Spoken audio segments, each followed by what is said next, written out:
کیا یہ اتنا عظیم احسان اس لیے تم پر کیا تھا کہ تم زمین و آسمانوں میں چھیڑ چھاڑ کرو، اللہ کی آیات کا کذب کرو، آسمانوں و زمینوں کو فساد زدہ کرو، اللہ سے دشمنی کرو، اللہ کی مخلوقات کو ان کے مقامات سے ہٹاؤ؟ کیا اس لیے یہ عظیم احسان تم پر کیا تھا؟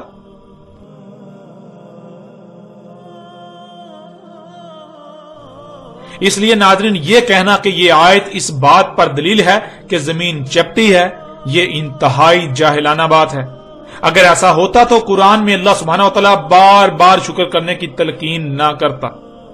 شکر کہتے ہیں احسان کا بدلہ احسان سے چکانے کو۔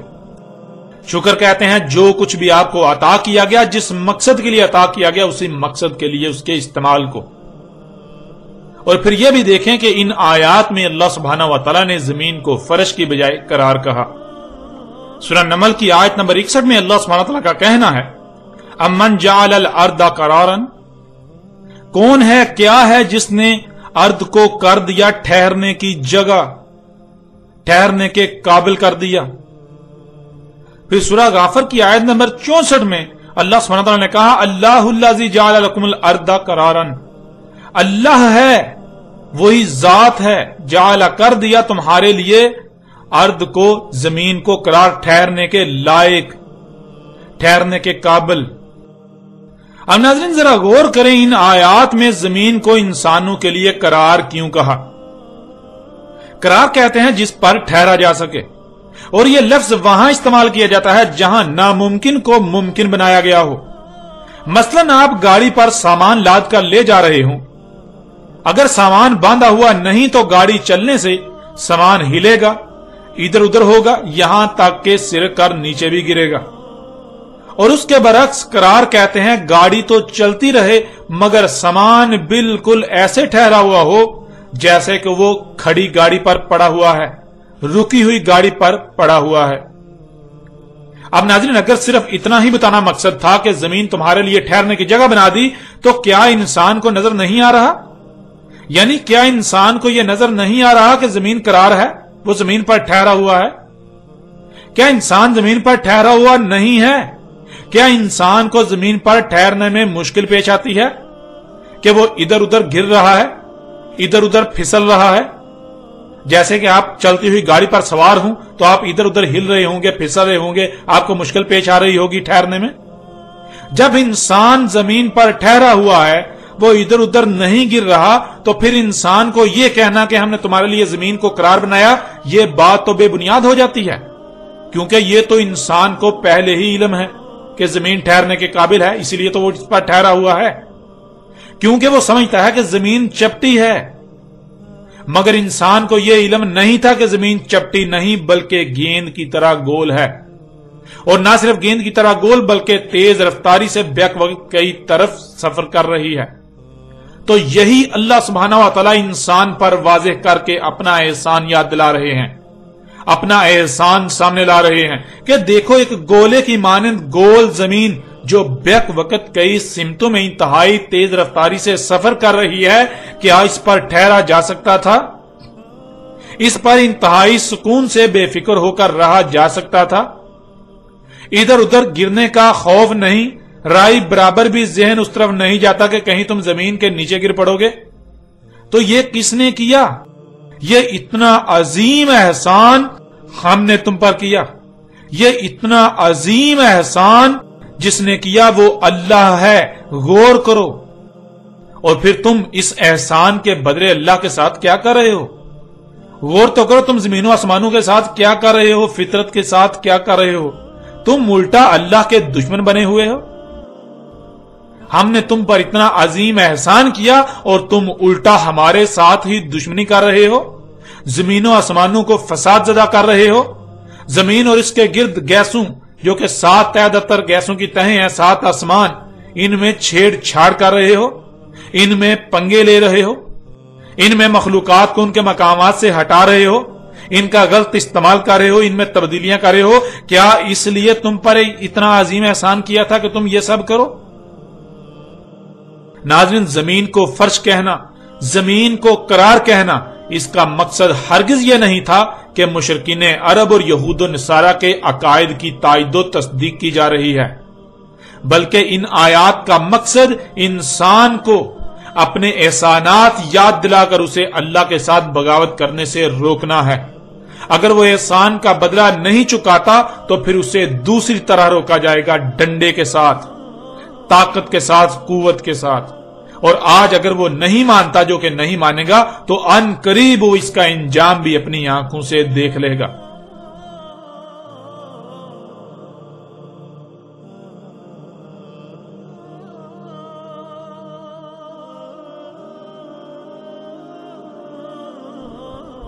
پھر ناظرین، قرآن میں اللہ سبحانہ وتعالیٰ نے زمین کے اپنے ہی محور پر گھومنے اور زمین کے اپنے مدار میں سفر کرنے کو ایک اور پہلو سے بھی بیان کر دیا۔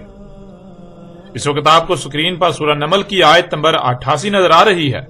اس میں اللہ سبحانہ وتعالیٰ کا کہنا ہے، وَتَرَى الْجِبَالَ تَحْسَبُهَا جَامِدَةً وَهِيَ تَمُرُّ مَرَّ السَّحَابِ، اور دیکھتے ہو پہاڑوں کو اور گمان کرتے ہو کہ وہ جامد ہیں، یعنی ایک جگہ پر ساکت ہیں، حالانکہ حقیقت یہ ہے کہ وہ چل رہے ہیں بادلوں کے چلنے کی طرح۔ ناظرین، سوال یہ پیدا ہوتا ہے کہ کیا پہاڑ چل رہے ہیں، پہاڑ سفر کر رہے ہیں جیسے کوئی گاڑی چلتی ہے؟ تو یہ بات جان لیں کہ ایسا نہیں ہے۔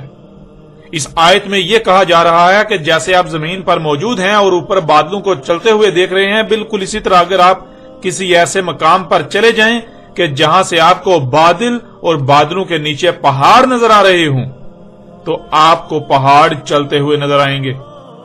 جیسے کہ آپ زمین پر موجود ہیں، آپ پہاڑوں کی طرف دیکھتے ہیں تو آپ کو زمین ساکت نظر آئے گی، پہاڑ ساکت نظر آئیں گے اور اوپر بادل چلتے ہوئے نظر آئیں گے۔ لیکن حقیقت یہ ہے کہ جیسے آپ بادلوں کو چلتا ہوا دیکھ رہے ہیں، بالکل اسی طرح پہاڑ بھی چل رہے ہیں۔ اس کا اندازہ آپ کو تب ہی ہو سکتا ہے، اس کا ادراک آپ کو تب ہی ہو سکتا ہے جب آپ خلا میں بادلوں سے اوپر زمین کی مغناطیسی کشش کی حد سے باہر نکل جائیں، وہاں سے آپ کو پہاڑ چلتے ہوئے نظر آئیں گے جیسے زمین پر کھڑے ہونے سے بادل چلتے ہوئے نظر آتے ہیں۔ اور آج یہ حقیقت انسان اپنی آنکھوں سے دیکھ چکا ہے۔ اب سوال یہ پیدا ہوتا ہے کہ ذرا غور کریں کہ یہ اتنا عظیم راز آج سے 14 صدیاں قبل کس طرح قرآن میں بیان کر دیا گیا۔ اور پھر ناظرین، یہاں یہ بات بھی جان لیں کہ بہت سے لوگ اس آیت سے یہ مراد دیتے ہیں کہ جیسے گاڑی چلتی ہے اسی طرح پہاڑ چلتے ہوئے ایک دوسرے سے دور جا رہے ہیں۔ تو یہ بات نہ صرف بے بنیاد اور باطل ہے، بلکہ یہ بات انتہائی احمقانہ ہے جس کا حقیقت سے کوئی تعلق نہیں ہے۔ یوں اس زاویے سے بھی اللہ سبحانہ وتعالی نے یہ بات بالکل واضح کر دی کہ زمین گھوم رہی ہے۔ زمین کے گھومنے سے ہی پہاڑ بادلوں کی طرح چلتے ہوئے نظر آتے ہیں۔ جیسے آپ اگر کسی گول گیند نما شے پر کوئی نشان لگائیں، پھر اسے گھمائیں تو وہ نشان چلتا ہوا نظر آئے گا۔ اسی طرح زمین کے گھومنے سے زمین پر موجود پہاڑ خلا سے چلتے ہوئے نظر آتے ہیں۔ یوں ناظرین، آپ نے جان لیا کہ نہ صرف اللہ سبحانہ وتعالی نے ان کے عقائد و نظریات کے پرخچے اڑا دیے، بلکہ جو ان کے اعتراضات تھے ان کی بھی کلی کھول کر رکھ دی۔ یوں حق ہر لحاظ سے آپ کے سامنے ہے۔ ناظرین، زمین و آسمان، دن اور رات کے حوالے سے مشرکین کا جو عقیدہ تھا وہ عقیدہ آج تک چلا رہا ہے، اور خود کو مسلمان کہلوانے والوں کی اکثریت سب سے زیادہ سختی کے ساتھ اس عقیدے سے چمٹے ہوئی ہے۔ فرق صرف اتنا ہے کہ جو باتیں بالکل کھل کر سامنے آ گئیں، جن کا رد ناممکن ہو گیا، تو ان لوگوں نے ان پہلوؤں پر بات کرنے سے ہی گریز کرنا شروع کر دیا، تاکہ نہ ہی ان پہلوؤں کو زیر بحث لایا جائے اور نہ ہی حق کو تسلیم کرنا مجبوری بنے۔ لیکن جو پہلو چھپے رہے ان کا انہوں نے کھل کر نہ صرف پرچار کیا، بلکہ ان کو نہ ماننے والوں یا ان کے برعکس بات کرنے والوں پر فتوے لگائے جاتے رہے، اور آج بھی لگائے جا رہے ہیں۔ لیکن آج الحمدللہ اللہ سبحانہ و تعالی نے ان کی تمام تر پولیں چاک کر دیں، ان کا تمام تر دجل چاک کر دیا، اور باقی بھی تمام کی تمام چاک کر دے گا، کیونکہ اب وقت ختم ہو چکا۔ اب ان کو ہر لحاظ سے جو ان کا انجام ہے اس سے دوچار کرنا ہے۔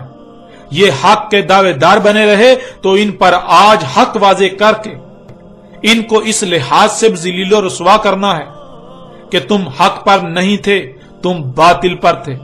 یوں آج کوئی بھی بات پوشیدہ نہیں رہنے دی جائے گی، سب کچھ کھول کھول کر سامنے لا رکھا جائے گا، اور اس کے علاوہ جو ان کا دوسرا حقیقی انجام ہے اس سے بھی ان کو دو چار کیا جائے گا، وہی انجام جس سے گزشتہ قومیں دو چار ہو چکی۔